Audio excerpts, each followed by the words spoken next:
Good morning, everybody. Today is absolutely Thursday, July 23rd. For some reason I had Wednesday on my mind. Before we go any further, let's stand and say the pledge. Councilman Rothwell, will you lead us in the pledge, please? Sure. I pledge allegiance to the flag Of the United States of America and to the republic for which it stands, one nation, under God, indivisible, with liberty and justice for all. Thank you, sir. So I have a few announcements, but before I go any further, do any of the council people have announcements they'd like to share today? I do. Okay. And I meant to bring this up at the town board meeting the other night, and I can't believe that I just forgot. Alive on 25 is back again for 2026, August 6th, which is a Thursday night, 5 o'clock downtown. It's going to be a wonderful event. We have so many vendors and hope that everybody can come out and join us. The following one will be in September. Another exciting thing is I was in a meeting this week with two great people, Bruce Tria and, oh my goodness, I just lost my train of thought. And Lisa Pickersgill, oh my gosh. And whenever you hear her name, you know that the Lions Club is involved. And we are teasing everybody with the idea of bringing back the Blues Festival. So that was a fan favorite for people from Riverhead and all over. And we'd like to bring it down to Grangebell Park and have a wonderful evening. So stay tuned for more details about that. But this has been over a decade since we've had that here in town. So I will be working with them to make that possible and bring it back. So I'm really excited about that. Thank you so much for the update. Anyone else? Yes, I'm just going to remind everybody because August is right around the corner. August 1st is the cardboard boat race here at the Peconic. It's going to be a phenomenal event. It always is. And also on August 4th is National Night Out. That's the police department gets together with everybody in the community, and everyone just has a really good time. It's going to be here in the town square parking lot, and there's free food and free ice cream, I believe. So it should be a really great night. It's going to be a great night. And also on the 25th, we have two things going on. Our recreation is an open skate from 12:15 to 1:45. You can register online that through our recreation department. And the paddle battle will be happening down on the Peconic River at 9 a.m. And I believe it's tonight, the Shakespeare in the Park. All's well that ends well. Sorry. it is tonight. Yep. Okay. Anything, Bob? Did you have anything, Councilman? All right. Thank you. So with those wrapped up, we have our very first matter with open session today. Matters surrounding possible private special event legislation with WASKI, Thomas, Howard, and Downs. So if all of you would come on down, that'd be awesome. Join us at the table. Yep.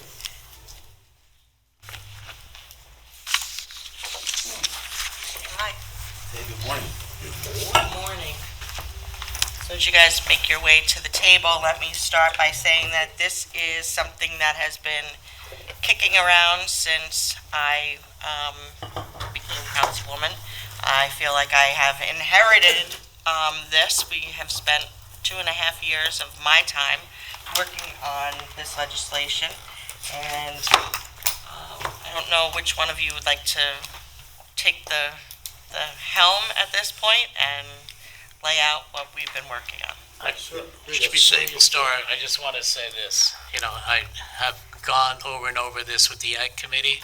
They need this to go back to them, number one. Number two, I will point out, in the special event application, there is a section on our existing application for private property.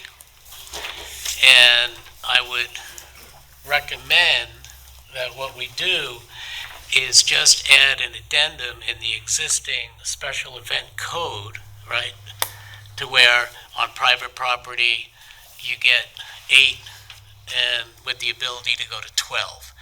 Because most of what's in the special event application, fire marshal, blah, blah, blah, blah, is in the application, and I know you spent a lot of time preparing.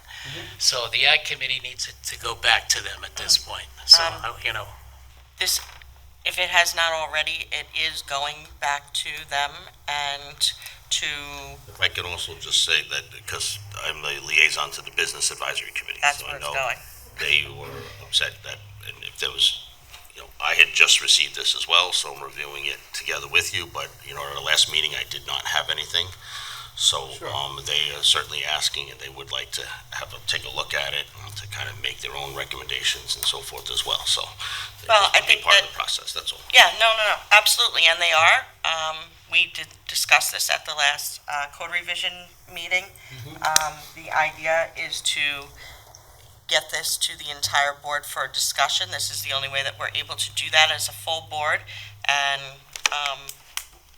with Councilwoman Merrifield and myself being the liaisons to code revision, there's things that have been discussed that probably, Bob, you're not privy to, so if we can give it to, Dawn and the team and let them explain what we've been going over, I think that that's a great start. Sure, I understand everybody's situations, and I prepared a PowerPoint presentation that we're just going to go over today to kind of outline the whole law. I'm not going to go through every single line item of the law, but just kind of outline what we've been through. So, I would just historically speaking, and I'm really dragging it back, but when I became town attorney in 2000, we looked at our public special event code, and at that time, the private special events were getting permits for events like weddings and things. And so when we looked strictly at the language of the code, it was evident that the private special events weren't really actually qualified to get that permit. And we literally, since that time, talked about creating a private special event opportunity, because there are the wedding industry and the economy surrounding that was growing and was an important part of the agricultural draw to the East End. And then during the course of that time, we also had issues with technically illegal private special events taking place in different areas of town, in different zoning codes, and creating a need for code enforcement and sometimes actual litigation.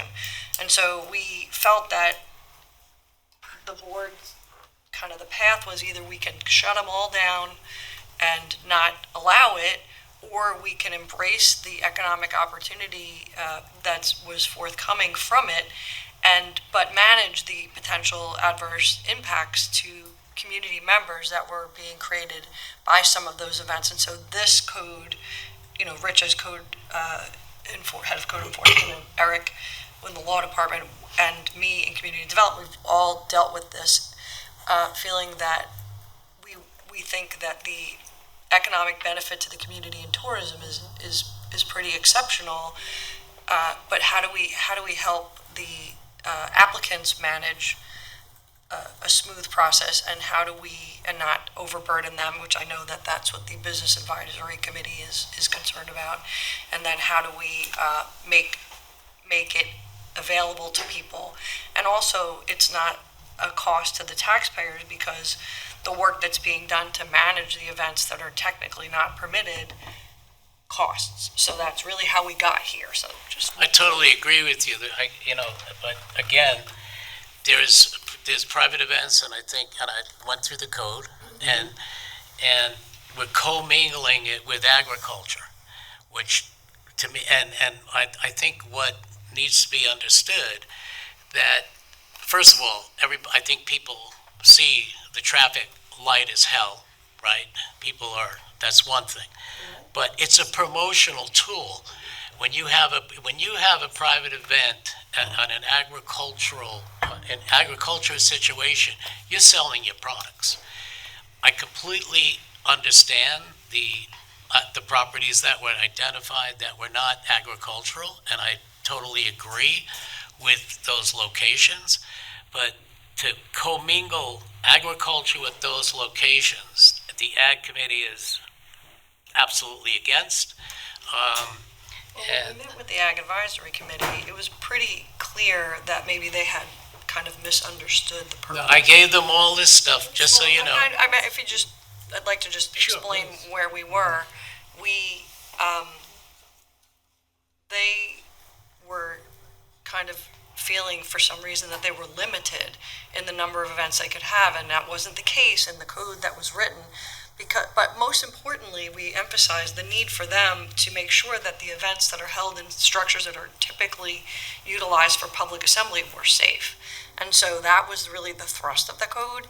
And I think from their point of view, and I think they acknowledged even at that discussion that we had that, certainly they don't want to put anybody in jeopardy having an event, even if it's an agricultural event on agricultural property. And so that was kind of the thrust of it, making sure that people were safe at going to these events. And so that's kind of... I think that's what, and I hope that today's discussion will clarify a lot of things, just because the farming community has, great concerns about how it affects them financially. Yes, of course. And I haven't had anything really to answer their questions, to be forthright with them, because it's not something I've obviously been a part of. It's coming from code revision. But that's the concern, is that we'll look at how it directly affects the farming community. You did bring a version of it to Ag Advisory and Business Advisory, because you asked me when I first was in to sit in it. So, I mean, I think this discussion's been going. I did? Yeah. No, I did not. No, I did not. That's not correct. I did. You and I sat in a meeting together. No, I've never had. The important, to your point, Don, anybody that on ag that's going to do, if they're doing a wedding and they're putting up a tent, they don't do it without the fire marshal inspecting the tent. They don't do it without all those inspections already. So this is not going to make... required to do that, but it's not always done. We've Well, had then- multiple events that were, not permitted and not inspected. Well, that's where code comes in and Right. gives them a fine, I know, we'd like to not give them a fine. Yeah, well, To I'm make going it to tell you that this needs to go back, Let's go. I'm sorry, we don't have this debate again. We can discuss it after if you like, I'm sure. This is just a presentation. Let's bring the people in from Business Advisory and Why Ag don't we let Committee. Rich, And a lot of this presentation may answer a Yeah, lot I of the think that's questions true. that you have. Yes. So we'll run through it. All right, so thanks for giving us time today. What I'd like to do is walk everyone through the proposed Chapter 255 legislation. Before I jump into the presentation, I just want to make one point because I think it's important. When people hear the term private event, the first thing that actually comes to mind is birthday parties, graduation parties, family barbecues, and backyard gatherings. That's not what we're talking about today. Okay, today's presentation focuses on qualifying reoccurring private events or venues for hire that fall within the scope of Chapter 255. As you'll see through the presentation, the proposed legislation contains a number of exemptions and isn't intended to regulate ordinary residential activities or interfere with normal agricultural production or operations. This proposal was developed through a collaborative effort involving multiple town departments and offices. So if there are questions come up as we go, one of us can certainly jump in and address them. Okay, with that being said, we'll move to slide 2. Before getting into the details, I just want to explain what we'd like to accomplish today. This isn't intended to be a line-by-line review of the proposed legislation. Rather, it's an overview of how Chapter 255 came together, why it was developed, what it is intended to regulate, what it is not intended to regulate, and how the proposed permitting process would work. As we go through the presentation, please feel free to stop me if you have any questions or if you'd like me to expand on a topic. I hope that we could kind of wait till the end of the presentation for the questions. We'll just move through the slides. Stop. Why is this legislation needed? Big question. The town already regulates many different land uses, but reoccurring private, including special events, so the town does regulate special events which are open to the public. But reoccurring private events have never been governed by one comprehensive framework.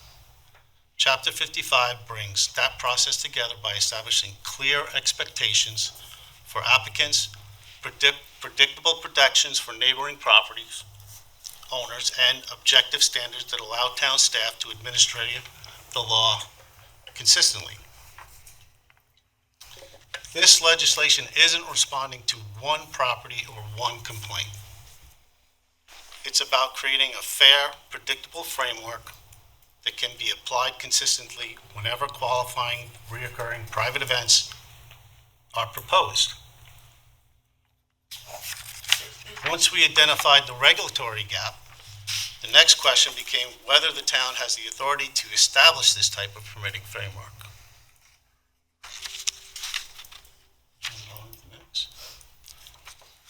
Municipal authority under Ag and Markets Law 305 AA. We recognize from the current outset that agriculture receives important protections under state law. Those protections were a guiding consideration throughout the drafting process. The intent was never to conflict with the state law. Municipalities still have the authority to adopt reasonable regulations that protect the public health, safety, and welfare. Chapter 255 is designed to strike that balance. It recognizes and respects agricultural protections while addressing the impacts of qualifying, reoccurring private events. This legislation does not regulate farming.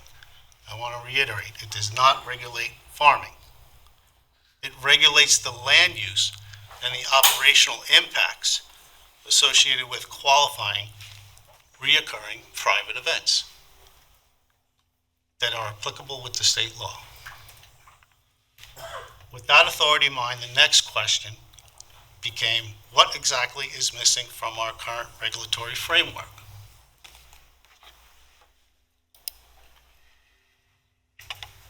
This is where the practical need for Chapter 255 becomes apparent.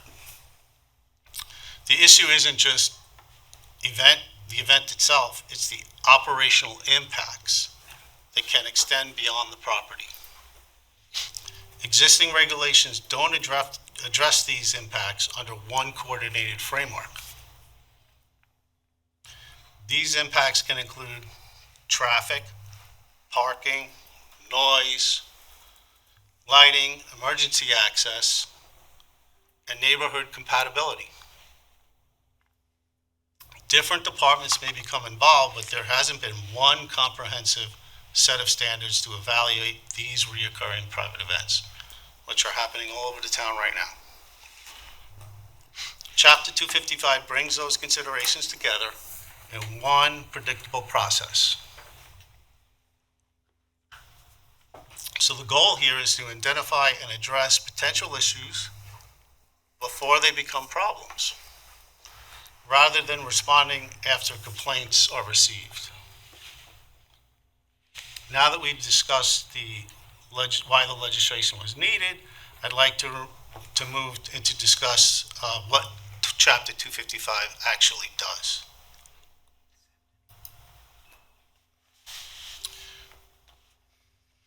In the following sections, we will discuss the major provisions of the proposed law. I'll highlight the key concepts rather than every detail. We'll look at how the ordinance is organized and how the different pieces work together. Let's start with the first component. This is the foundation of Chapter 255. The goal was to create one comprehensive permitting framework. Currently, there is no single process governing qualifying reoccurring private events. Chapter 255 fills that gap. The framework in itself establishes objective standards that everyone can understand and follow. It provides applicants with a predictable review process. It also provides neighboring property owners with predictable protections. Most importantly, it gives the town staff a consistent process to administer rather than relying on case-by-case interpretations. This framework is designed to protect the public health, the safety, and welfare, while also providing clear and transparent permitting process.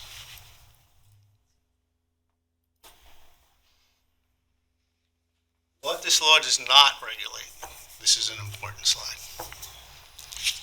So before discussing what's exempt, which I will cover on the next slide, it's important to understand that Chapter 255 has a very specific and limited purpose. This law only applies to qualifying reoccurring private events that are commercialized. Okay? It is not intended to regulate everyday activities, and it is not intended to prohibit farming or normal agricultural production as defined in state law. So the question isn't whether an event exists, it's whether it falls within the scope of Chapter 255. And also, just to point out, it also does not cover, or it's not about protected agritourism activities. It's not about that. I just want you were saying Yes. agriculture. I want to make sure that, just if you could repeat that again, does not regulate Agricultural production. or Yes. protected agritourism activities. Correct. It's a specific exemption, and I'll get into that in the next slide. So next we'll get into some of the exceptions, as Councilman Merrifield just suggested. Just as important as identifying what requires a permit, Chapter 255 clearly identifies what does not. These exemptions establish the boundaries of the legislation and provide certainty for applicants and the public and the town staff.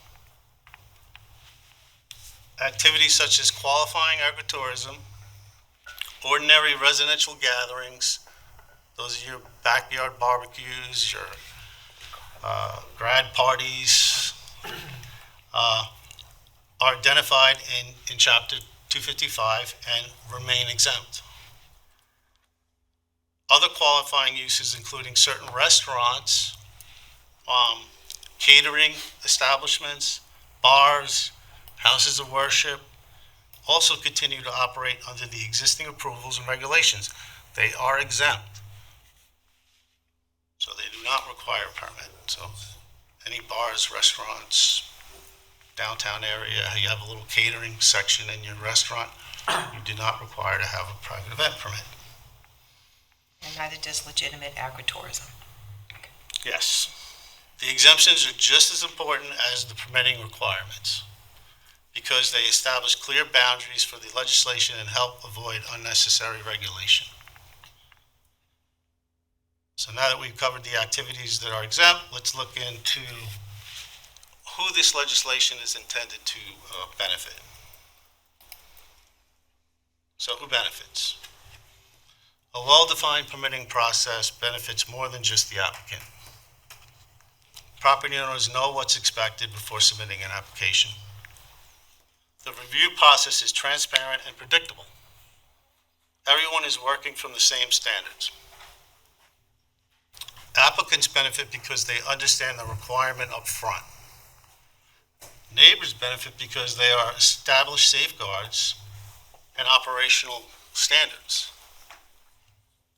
Town departments benefits by using one coordinated review process with objective criteria. The goal is to create a process that is fair, consistent, and predictable for everyone involved, not to create unnecessary obstacles.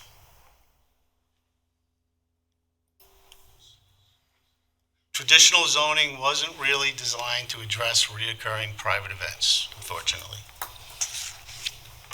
Chapter 255 creates a defined pathway for qualifying events while establishing the standards needed to ensure they operate responsibly.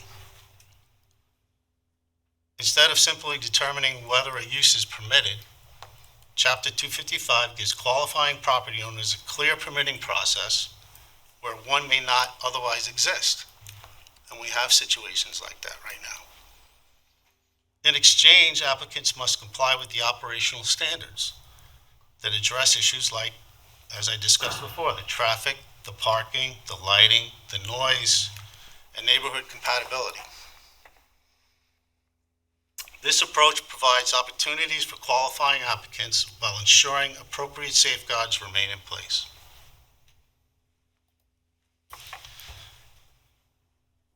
Okay, life safety is a fundamental part of every event review.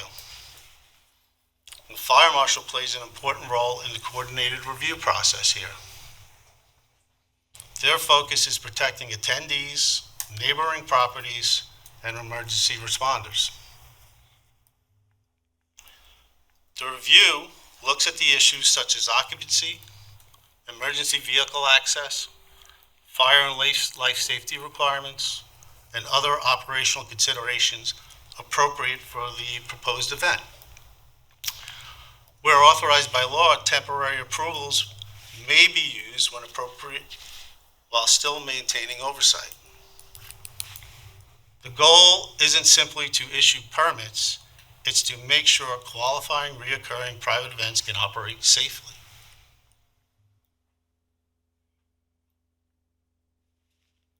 Did I skip a slide here? Okay. One annual application. We have designed the code to accept one annual application from multiple events throughout the year. One annual event schedule for multiple events. So there is no need to submit separate application for every qualifying private event. This approach reduces paperwork for applicants. It also reduces the administrative burden on town staff. By reviewing recurrent events together, the town can evaluate the overall operation while still maintaining the appropriate oversight. The objective is to make the permitting process not more difficult, but more efficient and not complicated.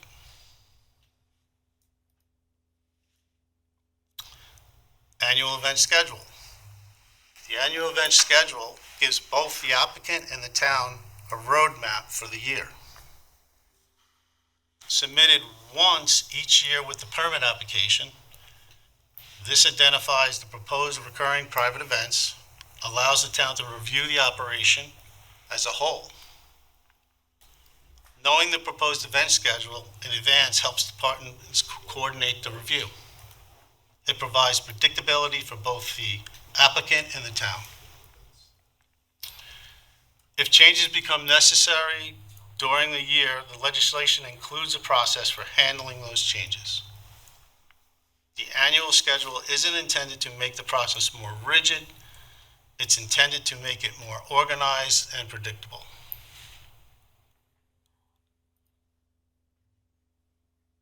Coordinated department review.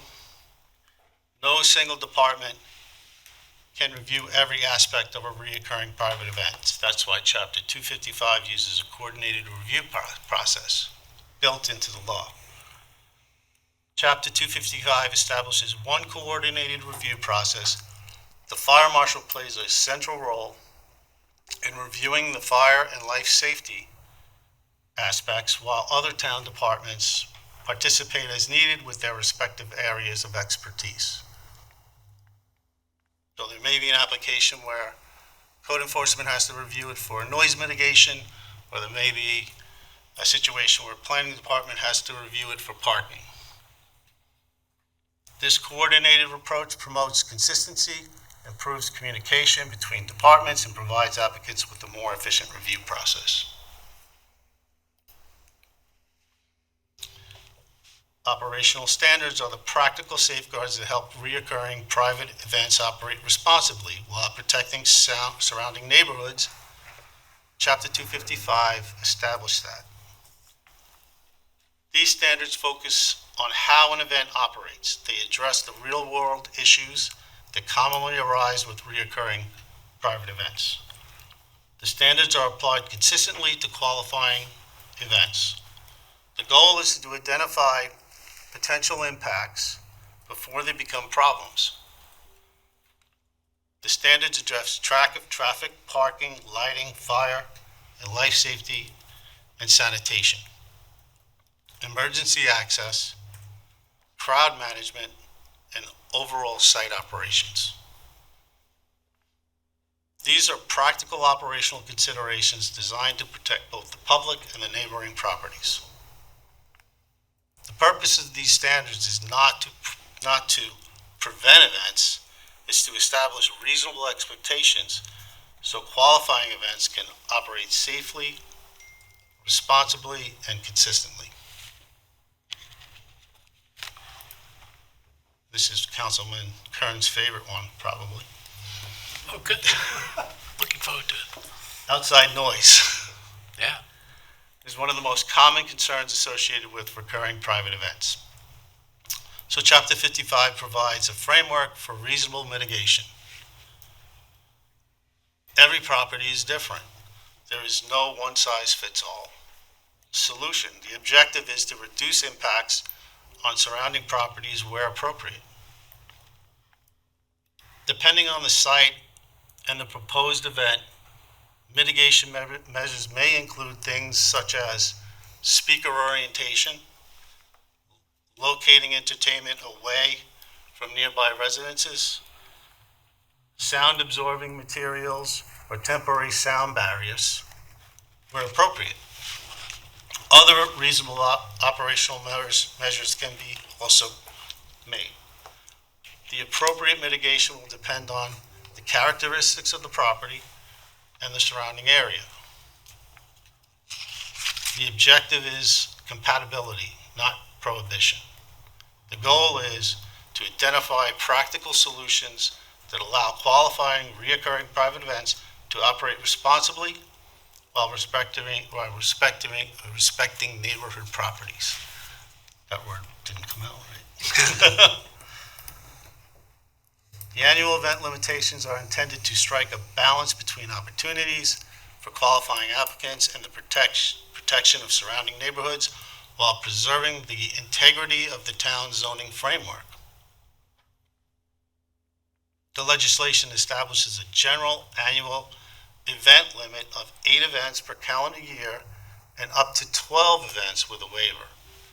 So this is something that Councilman Kern had brought up regarding the caps, right?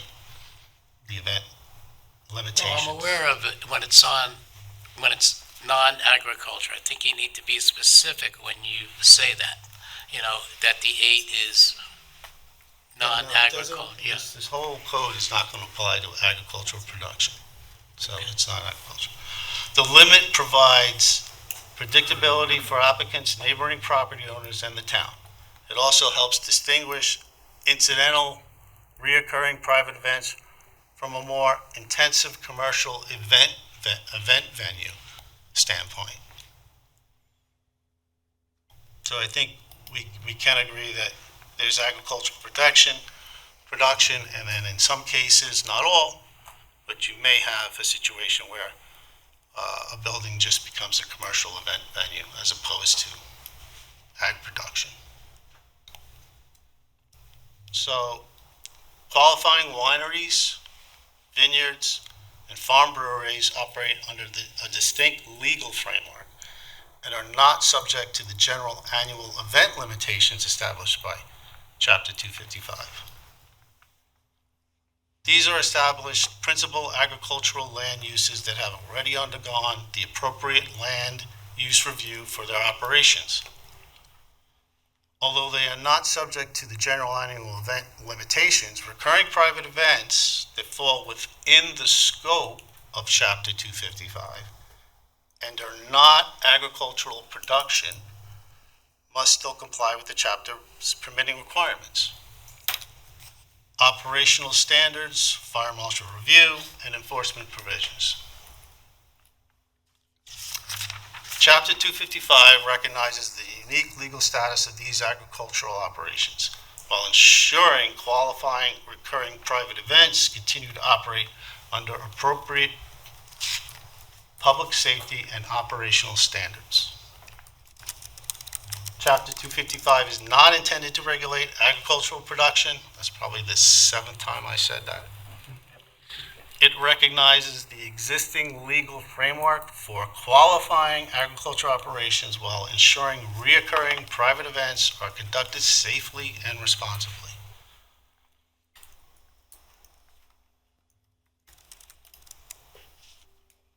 ZBA waiver process. Chapter 255 authorizes the Zoning Board of Appeals to consider limited waivers for specific provisions of this chapter under certain circumstances. The legislation identifies 3 areas where a waiver may be required: annual event limitations, attendance limitations, and the 500-foot residential buffer requirement. Each waiver request is reviewed individually by the Zoning Board of Appeals. The applicant must satisfy the objective standards established in 255. The board evaluates each request based on the facts and circumstances of the specific property and the proposal. A waiver is not an automatic entitlement and does not waive the entire chapter. Any waiver granted must remain consistent with the purpose and intent of the legislation while protecting surrounding properties. The waiver process provides flexibility for the unique circumstances while preserving the overall framework and intent of Chapter 255. We're almost getting to the end. Hang in there. We've now covered the permitting process and operational requirements.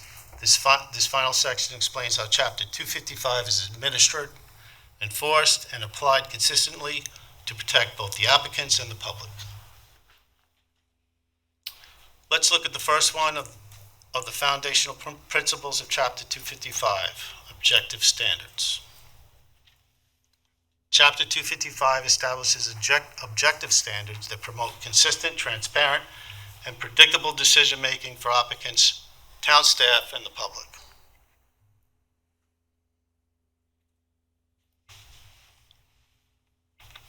Chapter 255 was intentionally drafted as a comprehensive framework rather than a single permitting requirement.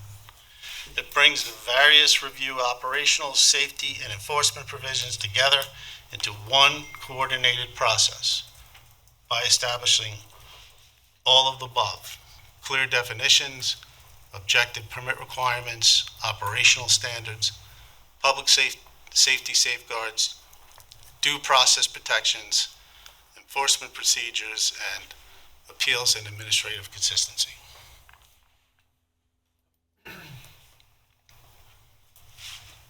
Chapter 255 establishes presumptive evidence and enforcement tools needed. This section of the code provides the enforcement tools needed to administer Chapter 255 consistently and fairly while helping establish violations when objective evidence exists.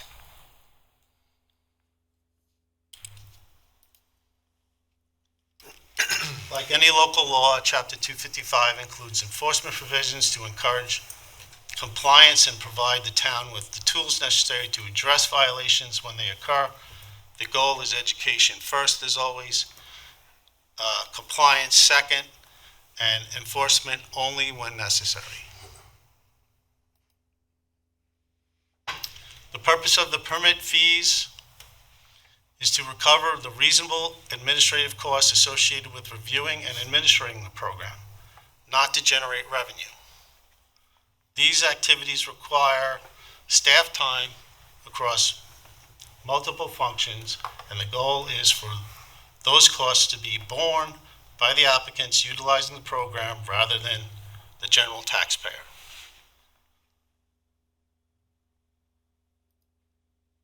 And this slide is just an example slide. The fee schedule hasn't been totally discussed. It illustrates how the permitting program could be administered and is intended to recover the town's administrative costs, not to generate revenue.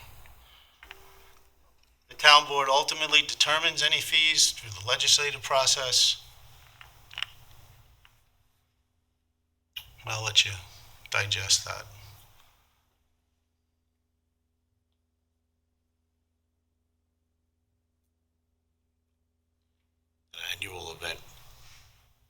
Annual private event permit fee up to 8 events.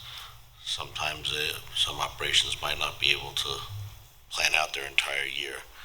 So if you, is it $500 if they come up with 4 events, and then if they then schedule additional I think ones in the the future. $500 would cover the 8, as the law suggests, yeah, and if you're gonna have any more than 8, if you're Come qualifying, back and make a second filing. an addendum, It's a flat fee.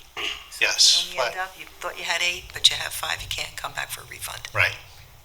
Got it. And so the fees aren't set in stone, those are just something, for example purposes. Okay, benefits of Chapter 255. Chapter 255 proposes a balanced framework that protects neighborhoods, supports applicants, promotes public safety, and gives the town a clear and consistent process for administering reoccurring private events.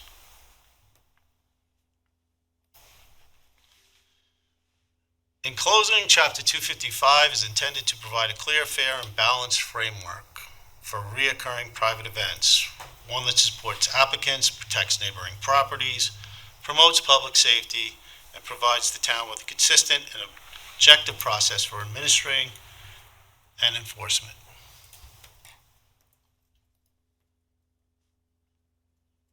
And that's it. Thank you for your time and consideration. Thank you for your time. That was good. And if you have any questions, which I know you do, we're up here to address them. Have you developed a sample application? I have, yes, sure. I have a lot of questions. I think I definitely concur. I think it needs to go back through our committees. The umbrella of it all, Councilman Rothwell asked about date changes, embedding that in there for, rain dates within the 8 and then the variation of the 12. In a meeting I was in earlier this year where the Ag Advisory and the Business Advisory were there, someone brought up and said we should, and once this is done, it was a different part of legislation that Bob did throw to them, but I do recall Councilman Rothwell being there, and he actually said we should provide a guide for what they should do, what would make it possible. I think you remember you were there, and a few others of us. And so during that discussion about this, because he asked me if I had put this forward, and I had not, and I did think that was a good idea to be able to provide something. So, but maybe I was mistaken because I did think he was The there guide for that. was for the current Chapter 255 for what is in place, So- and what people need to do or don't need to do. So I think that would be a positive if they could see step by step of how to do it. Brochure. Yeah, rather than just seeing this and seeing something that, is all the no's, and is litigious but is a guide to walk them through. And I also think if we're going to, when we come back around to this, the next work session is bringing the clerk in if they're going to be asked to administer this, permitting process to make sure their eyes are on it too. But I think more eyes would be helpful to it just to get it flushed out. So that's And I my would just point out 4 that cents. this is a new function of the 255, but forever, every public special event that takes place in the town gets a public special event permit, and a lot of those are not-for-profits, and those permits are very simply and easily administered and approved, and you see them in every town board packet. And so, the fact that those events have impacts on and cost the taxpayers because we have to work on them and make sure that they're safe for everybody, but the public benefits from those. They get to go to those events, and so it makes perfect sense. When we had these private special events that were causing the same issues in terms of review or enforcement, and it was sort of a very uneven situation for us because some of them, they were all in different zoning districts, they were all doing different things, but we wound up getting complaints, and those complaints sort of drove us to how can we manage this better, like we do with public special events. Those go off pretty easily, they're well managed, they're very safe. This is the parallel to that. It's not really anything new in that sense from our point of view, how it gets handled.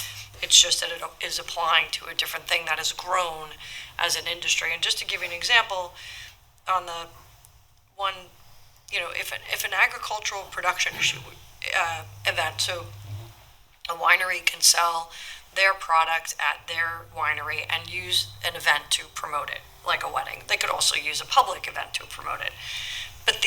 And so those would not be limited in terms of the number of promotional events they could host on the property, but the the potential impacts, for instance, if they use a barn structure, which isn't typically permissible for public assembly, but can be temporarily outfitted to accommodate that event safely, is really the thing that we're kind of concerned about. And we see, I think, multiple different types of situations where we're like, that, and from the farmer point of view, it's a protection, because the farmer needs to know, and maybe it's a very simple thing to put up a tent and host an event, but then if something happens, and I think there was a big event upstate where the floor of the barn collapsed and some people were injured in that kind of situation, to make sure that it comports with safety, that the noises aren't, going to create calls to the PD and issues for the, it's a great economic boost to the North Fork and to Riverhead to have these events. Every time there's a wedding, there's a hotel stay, there's restaurants, there's caterers, there's photographers, there's, if it's not permitted technically, we limit the amount of potential benefit that could come to the area and exposure to the public of the North Fork for tourism purposes. And I think that it's important to emphasize what you said, Rich, that these events are happening all over town, and except for violations through code enforcement, we have no way to control them. So it's so important to realize that people are going to do this no matter what. And if we have something in place that's firm, that gives direction to the people looking to do these events, it benefits everybody. And I just want to add to Mr. Howard, correct me if I'm wrong, but if the town, we're aware these things are happening, we don't have some kind of mechanism to control this, it's potential liability for the town if events occur, if accidents or incidents occur. Is that correct? Maybe. I mean, it would depend on the specific circumstances. I think the main point here to take away is that this amendment creates a permitting process to permit uses on properties or at properties that wouldn't otherwise be allowed to do that. So where you would normally get code violations for continuing to, use a particular structure or have a certain quantity of people or create noise violations or, and so on. This creates a process to eliminate those as violations, provided the town is getting the information and ensuring, like Rich said, the life safety features and noise mitigation measures and those sorts of things in order to protect the greater community.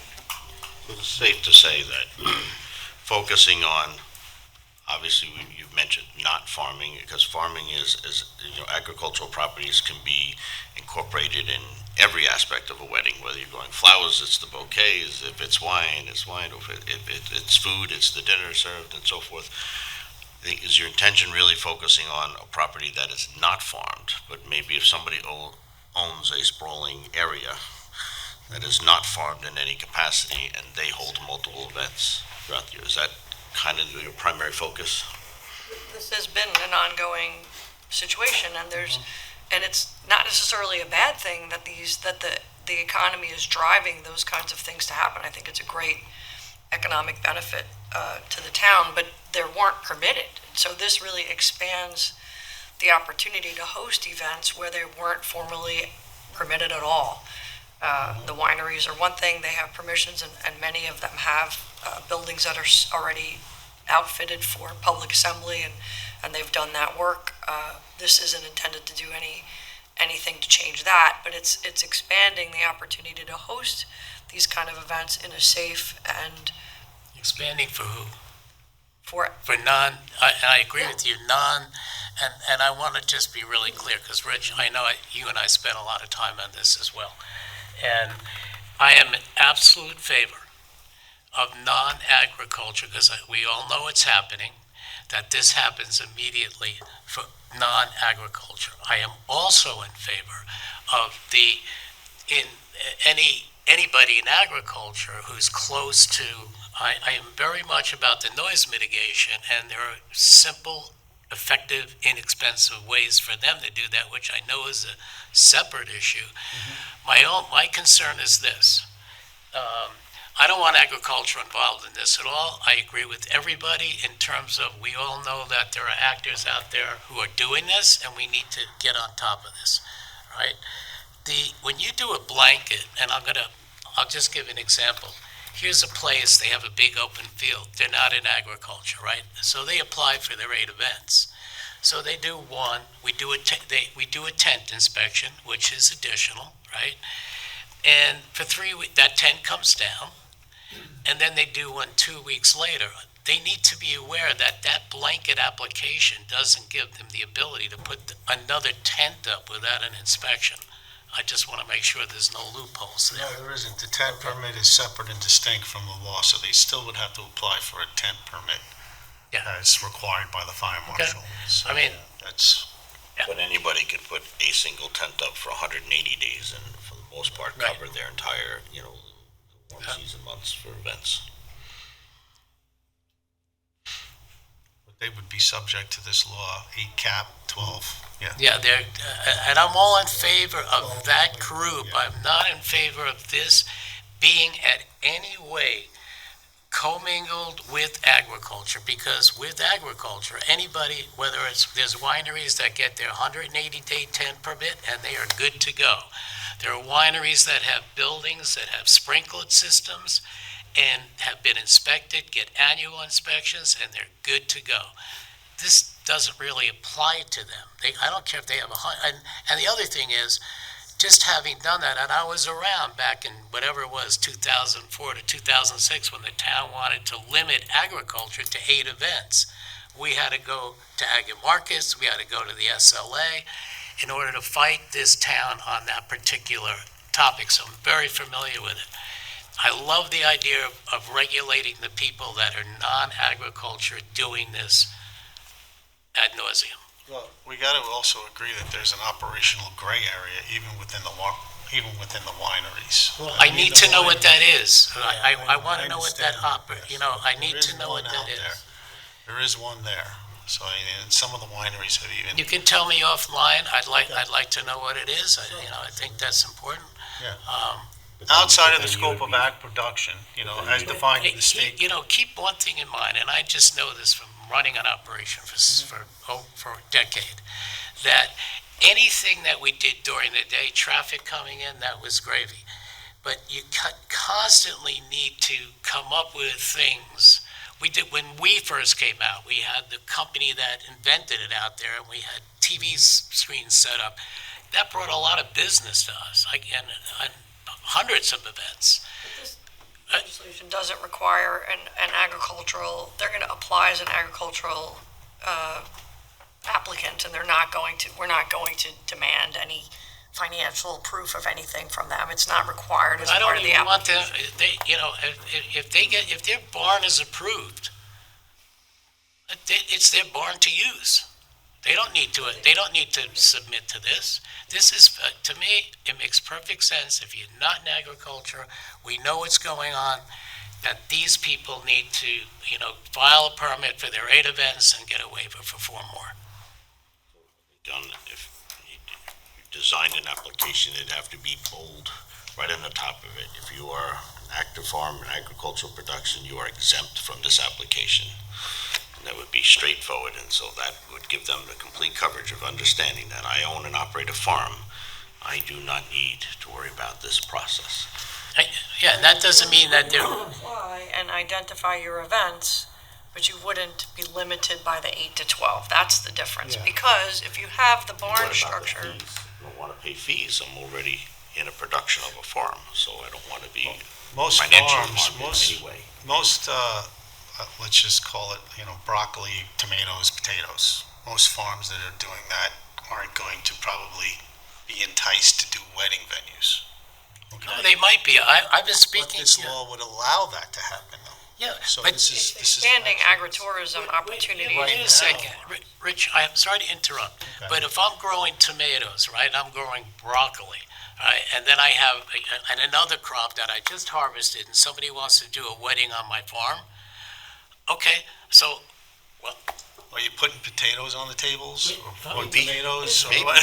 Well, All right, there's a, well, there's what I'm a, saying there's is an that Every actual wedding I've ever definition. gray area. There is a gray area. As you know, in ag and markets law, there's a specific definition as There to is. what is an agricultural operation What when is you it? have an event to promote your product. I think it would be important that's to, Serving tomato juice. I think it would be As long important. as it's more than 50% of the cost, of Yeah, it's- as long as you're selling more tomato juice than you're charging for the wedding, you're absolutely It's fine. 15, you're only allowed, you can't go over 15% of income from, on your gross. And I don't know anybody who does I think that. it will also be vital that as they apply, not only the header being there, but if for some odd reason it's an incorporated farm, that they don't wind up in that, cyclone of paperwork, and then they're, either lost in that, or they get stuck in there and we go out and do all the inspections and we're like, well, I think we need to make sure that on our back end that they're constantly filtered out, that they're not put through this, that their path of least resistance for them to do it, and that they follow the ags and market. But again, that's why I think it should go through those committees and come back to us. I think this is a starting point, and that would be helpful. I think you're 90% there. In terms of the non-ag stuff, I think you're there 100%. And I would get that thing going like by The Tuesday. exemptions are already built into the law. If your ag production as defined in the state But code. they don't need to file and tell you how many events they're doing, because they pop up all the time like that. People who are doing 8, they know what their 8 are. And that's get off agriculture and get the thing done for people that are non-ag. Why are we joining them together? So what are you saying is that any property that's agriculture can have a commercial event venue without any permitting process at all? Not at all, Rich. You know as well. No, wait, Rich. Wait a second. If they put a tent up, they're going to use that tent all season. They get their tent permit for 180 days. If they have a building that's already been inspected and it has an occupancy, they know that they can be in there and use that building for the season. But just illustrate your point, so they put the tent up and they put the parking area nearest the most residential property without realizing that when everyone shows It's up a for noise complaint. Okay, but then it's rather than come and say, hey, here's the plan, here's where, from a fire safety point of view, how are the fire trucks getting in? We want to make sure that layout of the plot plan for that event is protected. You'd have to show I'm sorry to interrupt, but you'd have to show me which farm doesn't already have that in place. We've dealt with litigation on multiple different events over the years, and that's The same operation or different ones? multiple different operations. Okay, I'd like a list of those when you get a chance. Thank you. I'm just, concerned in terms of protecting the farmers. If someone, last minute wants to have a gathering, I'm completely fictitious. Rotary decides they want to have a get-together event at the local vineyard, and they're going to go over there, and the money that they raise is going to go to another nonprofit or something like that, but it's going to be held at a vineyard or something. I want the vineyard to feel like, in terms of farming, oh, wait, I have to go and apply for an event, I have to do stuff. But that's a why- public special event. They would get a 255 for that anyhow. They would already get a public special event permit because you're selling a ticket, the public can attend it. So that's already within the law. But my point on this fictitious wedding venue is, you have a parcel of agricultural land that's an active ag production, and the farmer wants to have an ag production promotional event and uses the site for a wedding. There's a good location for the tent, but we want to make sure that the noise mitigation is in place before they start. The parking is, that it's not, people aren't backing out onto Sound Avenue, that the fire trucks can get into the event very simply, and that we've had complaints as simple as there's a dumpster near the fence near a residential property, and in the morning after the event, 500 bottles go into the dumpster and wake everybody up. And so those are the kinds of things that we could avoid by doing this. And once you do it, once you lay out your plot plan, you're done. That's it. You never have to do it again. But that's, to me, there's easier ways of doing this. So they want to put a tent, so in that requirement, you say, we want to know okay, you're applying for a tent permit. We want to know where the parking's going to be, where the dumps is going to be, where the emergency exit's going to be. You're done. But there's no process now for that to occur. Make that part of the process of the tent permit. That's exactly what this does. It creates a site plan so that everyone can review it to make sure it's safe. But the 255 that we currently use for not-for-profits, people get them done super quick. The not-for-profit agency where people are volunteering to create an event, do them very simply. It's the same exact type of thing. It's literally the same exact thing. It's not overcomplicated. I think, we're... I don't disagree with you when it But I know comes at to the end of the day, when we have to non-agricultural send code- operations. I completely we have to- agree 100%. When we have to send code out at night, when PD gets called multiple times on events, we're spending overtime on personnel, then we're doing litigation to, it's costly. I want to see the list and then see who the, 100% agree with you on non-agriculture. I'm for it. Well, it sounds like we have some work to do, so I'm glad this was a discussion, unless somebody else has something else. I want to make sure everybody has room to speak and give space for that, but other than that, I think we have a lot to chew on, get these back to the committees, and then we'll bring this back around. All right. As quick as possible, clearly. I appreciate all the work that you guys have done on this. Thank you. Yeah, Rich. That was his biggest presentation I've ever seen. And I appreciate all the back and forth I'm not doing it again. we've had. Hey, I especially like your little puzzle pieces. I like the little fire truck or ambulance or something that he So had. for our next open session item, I just wanted an update, and then we're probably going to move this to exec, but just to bring the Peconic Land Trust matters surrounding preservation of the 4-H camp.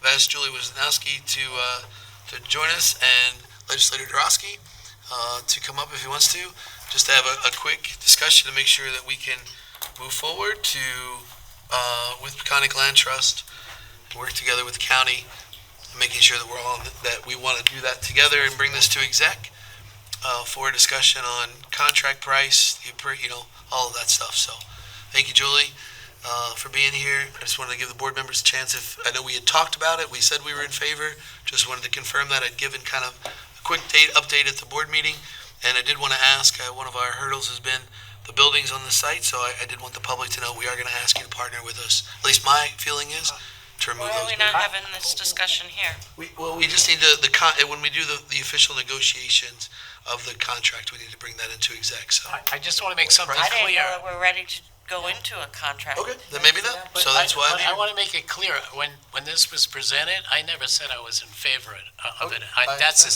On a decision like this, I gave it a lot of thought, and I'll let you guys present. Good morning, by the way. What is the Yeah. actual purchase price in the outline, if you could explain, what is the parameters of the deal? So let's put that forth. Okay, well, before we jump in, I would just, am delighted to congratulate you all for paying off your CPF debt. That is just a phenomenal accomplishment. From you. Did not borrow money. A great step forward from the town of Riverhead, and I know I speak for everybody at the Land Trust when I say we are delighted to welcome you back as a preservation partner on hopefully many projects going forward. So kudos to you all. So you asked about the details. I just wanted to put this. I guess we'll put this map back up. We used it last time for people to see the section.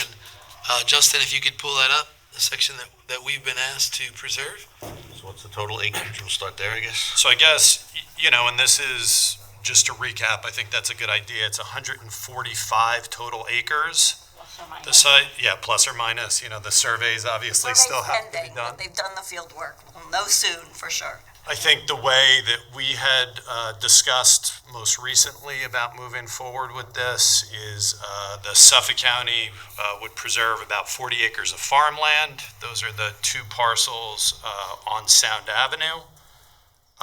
Riverhead Town, and I believe this is what you got an appraisal on, was approximately 36 acres that would extend the 15-acre preserve that you currently have on Sound Avenue up to Long Island Sound, and then the Peconic Land Trust. How many acres for So Riverhead? you said Suffolk County, 140 acres. So 145 total, plus or minus. Okay.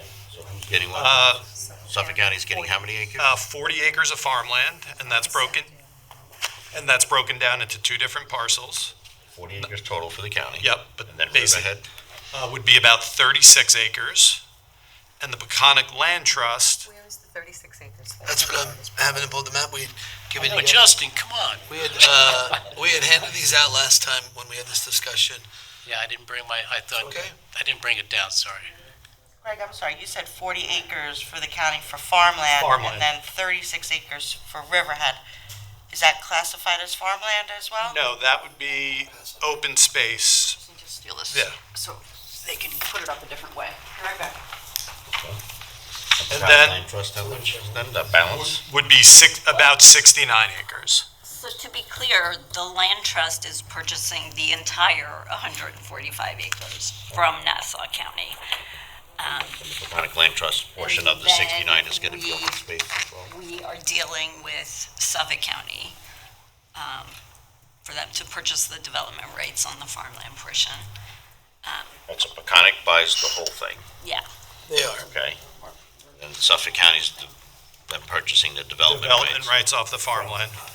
right, Yep. correct. Okay. So we should be in contract with Suffolk County. We should be able to sign the contracts with Suffolk County in the next few days. We've been working with them on this since 2019, actually. And I think, this is an important point here. This is, and you raised in a recent video about the Venezia Square parcel about just how long these preservation efforts take. This is something that's been in the works since 2019. I was actually talking to Supervisor Krupski about his work on it, the other day. Legislator Stark and Councilwoman WASKI really worked with the county to get the 40 acres of farmland locked in. And, I think this is where organizations like the Peconic Land Trust are so important because they kind of serve as that anchor while, the people in office change. And, as I look at this, I've actually started to hear rumblings that are a little concerning to me that there's a group that's looking to develop it. So I think it's really important for the public to know that the Peconic Land Trust is actually already in contract with Nassau County to purchase this site. I have heard a few people tell me that folks have been calling Nassau County. There's actually a developer who's toured the site looking to potentially break it down into 2-acre parcels. I think Peconic Land Trust is in contract, first of all. That's an important bit of information.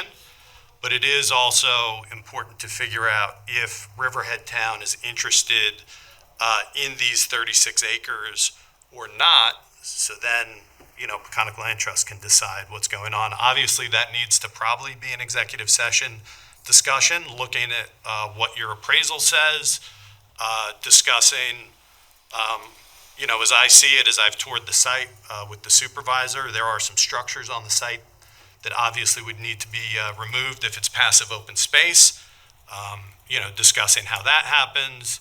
But this really is, decades of time that have been put in on this preservation effort. And, as I said last time I was here, I think this is really a once-in-a-lifetime opportunity for the Riverhead community to get, an open space preserve that goes from Sound Avenue all the way to Long Island Sound. There's a great building kind of up on the Sound front that could be used by the rec department, or in South Old Town, we've gone into partnerships with Group for the East End to manage some of these sites, figure out something like that. But we're really kind of close to the finish line here and figuring out, if this is something you all want to do or not, and figuring out how to move this forward. And then, celebrating this as a win for everyone. Tell me so the remaining 69 acres that the Peconic Land Trust purchased, how is that utilized? Is that open space left alone? Tell me what happens there. Just trying to get an idea of what the property looks like 5-10 years from now. Yeah, that's really the hub of the camp operations, and the intention here is that the camp will be able to remain and continue to operate. The 4-H camp? Yes, So the 4-H camp is going to stay there. yes. Oh, can you point where that is on there? That portion of the property will also be preserved. It's not like they could decide not to open up the camp next year and sell it to a developer. So the entire property will end up, you know. Well, how could they sell it if you're buying it? Right, so we're making the initial purchase, dealing with the county, hopefully dealing with you, working on the entire portion, and then our intention is to turn over the hub of the camp area, and probably a good chunk of the farmland, because that's really integral to their camp operation. You're going to convey it to them? So, Is that a permissible use, like, in other words? So if you're purchasing, so on the Peconic Land Trust side of things, you're purchasing the development rights. We're purchasing the whole property. A fee title for the whole, But they're purchasing what full is fee. What is a permissible use? So camping is a permissible use, like does the 4-H go outside and do they bring in other entities? Does it become an RV park? Like what happens? Like what is a permissible use for that 69 acres? That's what I want to understand. So, so who can come in there? So farmers could come in there and farm, right? On the farmland 4-H said, hey, yes. we're not Nassau, it's owned by Nassau County 4-H. If they said that, look, Suffolk County's too far, we got a beautiful place here in Nassau, and we're gonna leave that camp. What remains as permissible uses? What happens within that? So I get Suffolk County is gonna be passive recreation. Riverhead is open space, right? So that's, remains dormant as is. Just to be clear, Suffolk County is farmland. That's, yep, so, okay, and Riverhead's open space, so it stays. Yep. Tell me, I'm just trying to understand, Peconic Land, forgive me, because No, I think the it's a public great wants to know question. what could happen there. So what are the other uses that you could potentially engage in? Let's talk about the most extreme uses, obviously, is what we're looking for. So, Right. So it's all going to depend on the exact mechanism of what happens on that 60-ish acre portion of the property. We've been talking to New York State about a possible opportunity with them, or there could be an easement on it held by the Land Trust. But the idea here is for the camp and its operations to continue along with other activities consistent with Cornell Cooperative Extension's mission. They do other things besides the 8 weeks that camp is open. There's like ROTC programs, local schools utilize the site. So all those sorts of uses would be allowed to remain. To the councilman's point, he's asking what's the worst case scenario that could happen on that property? It feels like it's being circled. there's like rumblings of a KOA I've heard is gonna go in there. That's one of the, like, Campgrounds of America, like, so does the Peconic Land Trust go, well, if the 4-H club says, hey, we're not interested anymore, we're gonna go back to Nassau, and the Campgrounds of America wanna come in and they wanna make a deal with Peconic Land, that's what I'm trying to understand. So what happens to the use of that property? So what's allowed under zoning currently, under the RA 80 zoning, The zoning doesn't that's what's change going when to you. be, so right, it the remains zoning as doesn't RA. change. Okay. But that's what they're giving up here, is the right to put all the houses that you could do under that. I don't know if a campground is even allowed in that zone. I don't think it is. well, they're camping now. I mean, so how, they have cottages there, I mean, up in that zone, so, I mean, I'm a little bit, I'm confused, because it sounds like when the land trust normally buys land, right, you buy the land and the land is preserved for farming, correct? Or can, on any Farmland well, parcels, right, sure. but I guess what I'm getting at, so any land that you've preserved in Riverhead, can people camp on it? If it's in the zoning? most likely not. If it's But this preserved way- only for farmland use, But so this is not preserved only only. agriculture is. I guess where I'm going, so what you're saying, this is not only preserved for farmland, that Right, particular the farmland piece. portion is, this area Interesting is. that, I mean, just because I don't know a lot about the land trust, but that you have the ability to preserve something and then say, we're going to preserve it, but, one for farmland over here, and over here, we're going to allow you to do here 4-H camping, or they could build more cabins on there. I didn't know that you had that kind of, what's the word I'm looking for? Flexibility? If it remains as R80, could you build houses on there? No, Could you build offices for? no, all those uses are gonna be stripped away. What uses are, Well, who strips that away? So, And forgive me, I'm just trying to understand the process. Yeah. If- Really haven't had a conversation since our last conversation, so. That's you say that you strip it away, or the town, if you purchasing it, and maybe, Emery Prudenti might be, like, if RA 80 stays, can you still develop that property? Or is it, in other words, is it your regulations, or are you classifying it through the county or other state means that says this is what puts the final restrictions on this property? That's what I think we're trying to, at least I'm trying to understand, yeah. gotcha. So, you Yeah, know, could you turn around and sell that 69 acres to somebody else after this deal is complete? You own it, you say, it's been a couple of years and we're looking for additional income. I'm only talking right, hypothetically, well, but we're looking at being an interim owner here and facilitating the whole preservation process. We don't want to be a long-term owner here. and that's why you're conveying it. RA zoning and end up with development on it. No, no.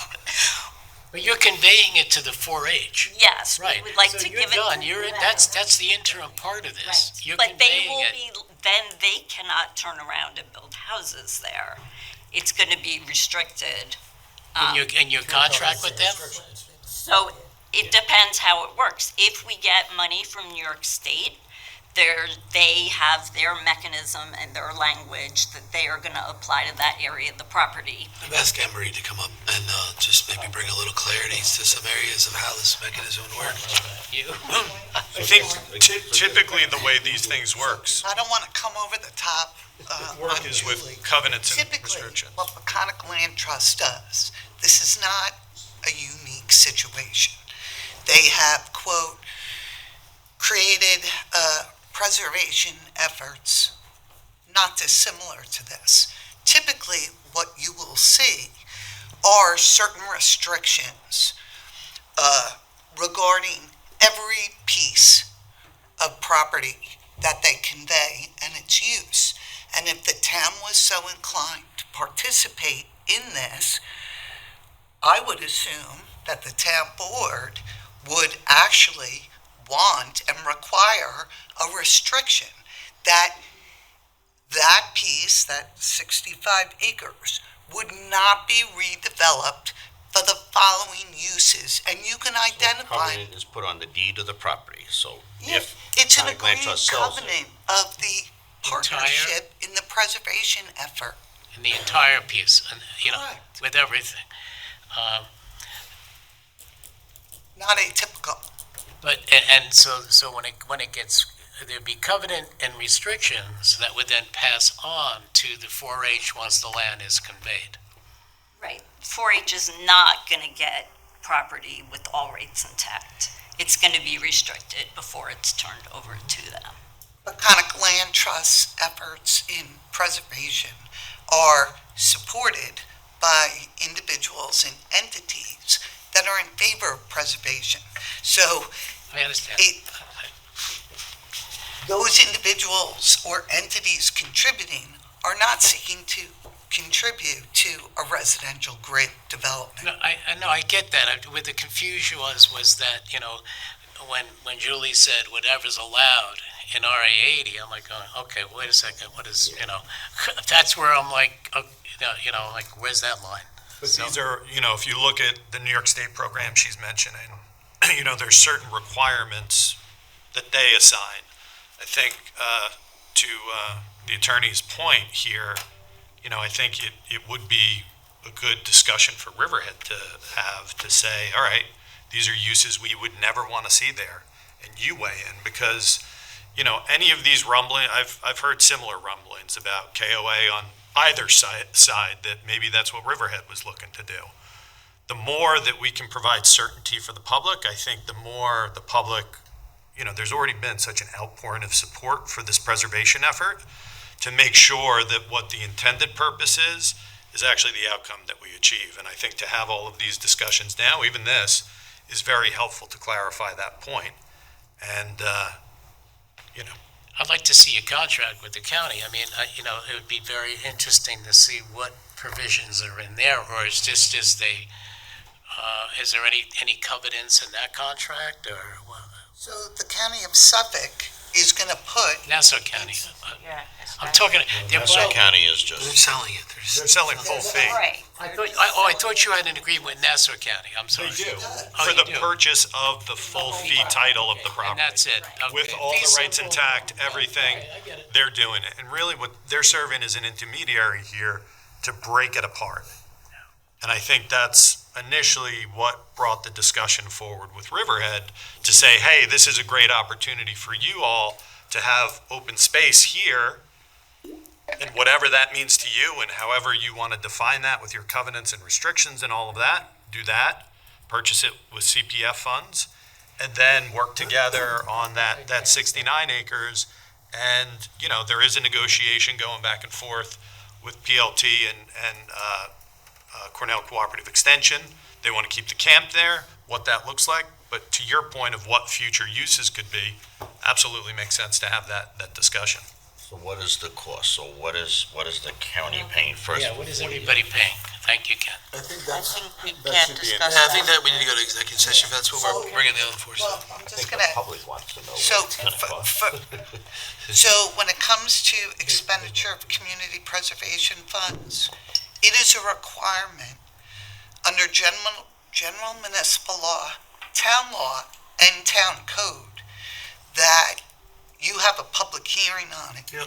As part of the public hearing, our the price is disclosed because our financial administrator, under statute, has to provide a report to the town board regarding our CPF financial wherewithal.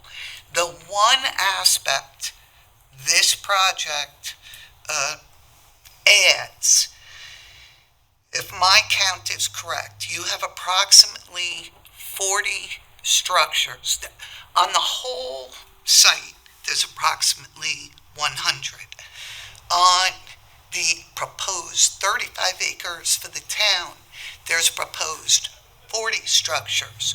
According to the appraisal report, 75% of all those structures are, quote, end of life. So it may behoove all of you to authorize engineering to give you a rough estimate. You know, it's not going to be concrete because you're not going. Some are easy, no foundations. You knock them, you know, you could like push them down. Yeah. Others, if there are foundations, yeah, you can't leave like an open foundation. So, you know, you are, so I'll say this legally. If you were to preserve this property and its access to the public for open space, you have to remedy and remove any dangerous condition. That's why I said, Before we take title. No. No, you just, but you're going to have to include that in your funding. right, I think that's why I said the other day when you'd ask, yeah, it would have to be part of the negotiations, which we're not buying at fee, they are. But with you, we would like to discuss that possibility of the Peconic Land Trust partnering with us or being, you know, gracious enough to pay for the entire removal of those buildings. And so, hey, you can't tell me yes if I don't ask. So, I just wanted to ask that, this is not contingent on us buying both those pieces, right? We could purchase maybe the part that just abuts what we already own. We don't have. Without structures. The other part, there's two parcels here. There's two in the pink. I'm looking It's at the one one on the parcel, left. you just see two shades of I'm just of saying, pink, yeah. Yeah, that it's be a just possibility? right of way that's running through it. Right, I'm just saying, the way it looks on here, there's one that's above our existing parcel that we own already, open space, and the other has all of those structures on it. I'm So asking, like 10 acres, roughly. what I'm asking is, we don't necessarily have to purchase the whole thing, correct? Yeah, I mean, that's up to you. Okay. I think you potentially run into issues of access to the different parcels and right-of-ways and all of that, but yeah, it's not without I don't question. think so. We do have, we have an existing land preservation already right below that. Is that correct? So, if we were to do that strategically, so I've been on the property, Councilman Kern, Frank at Water, there are already, quote, roads or cut-throughs, so we wouldn't have to make it make sense if they did that. But Julie, I think you're right. The appraiser, that would be about 10 to 15 acres if you just did the one rectangle. Would those 36 acres be full fee or development rights for? Full fee. Full fee. What you're looking to purchase. Can I, and tell me if this is legal, can I ask what the county is paying and what the land trust is paying, or is that exec session stuff? So, to the best of my knowledge, historically, the county of Suffolk doesn't reveal the price until their final adopting resolution. Because it's not done. Okay. And for the town of Riverhead, our goal is always fair market value supported by an appraisal. Okay. Julie and I communicating early on, Peconic Land Trust had their own appraiser. We utilized the same one. So I'm really confident in this appraisal. So, And if you review the appraisal, he did a sales comp approach. So when you go through the sales comp approach, even with consideration of highest and best value, it's a good appraisal, in my opinion. I have one other question, and I'm going to give you a hypothetical. Riverhead buys that property and we preserve it. And to me, that property with that cliff, we'd have to put like a fence. I mean, that's a major liability. Somebody falls off that cliff. Who's it on? There are steps that go down to No, their steps are completely gone. They were there and could be replaced. They would, yeah, but it cost of over $500,000 the way they're done today with anchoring into the cliff.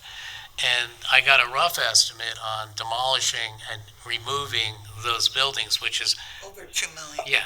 So who's paying for that? Who's paying for the steps?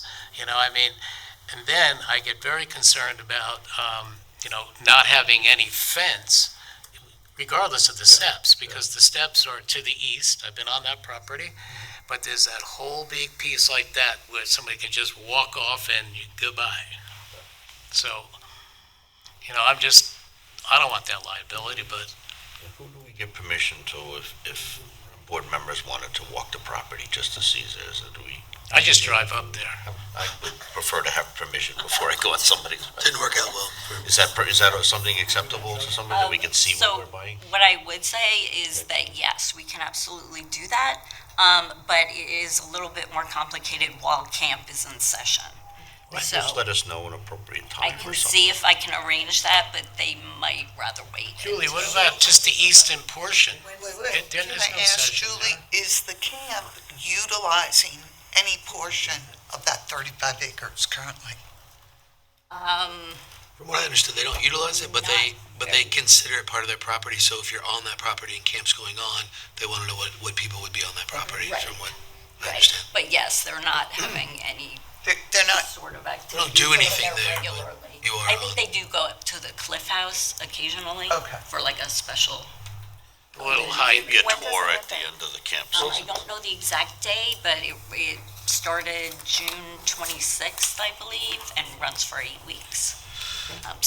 So we do have Julie So we on, may be able to get on earlier, Right. but it might just make more sense to wait. For the summer or something, but it'd be Yeah. nice to see what we're. Yeah, I can definitely inquire about that, for there's a sure. couple options. We do have Julie on for another matter surrounding acquisition of real property. We can ask her and Legislator Drosky to come in today just to discuss more of the numbers, or we can have them come next week. So it's, I'm amicable to either one. I think today they're here. That would make a lot of sense, so at least we have a roundabout. Yeah, at least, yeah, I'd like to go in exec and at least know the numbers that we're talking about. So, yep, so we'll add that to it. So I thank you guys for coming in and answering As questions. next steps too, it would make sense for Riverhead Town to think about the uses they would want to make sure don't happen there.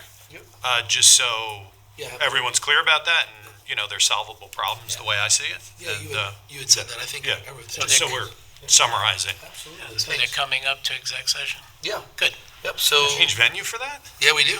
So we're gonna let you guys go, and then in a second, we'll ask for first second to go in executive session where we'll discuss Julie Wesnowski, Peconic Land Trust, matters surrounding possible acquisition of real property. You guys can walk if you want. So you're welcome to stay or go.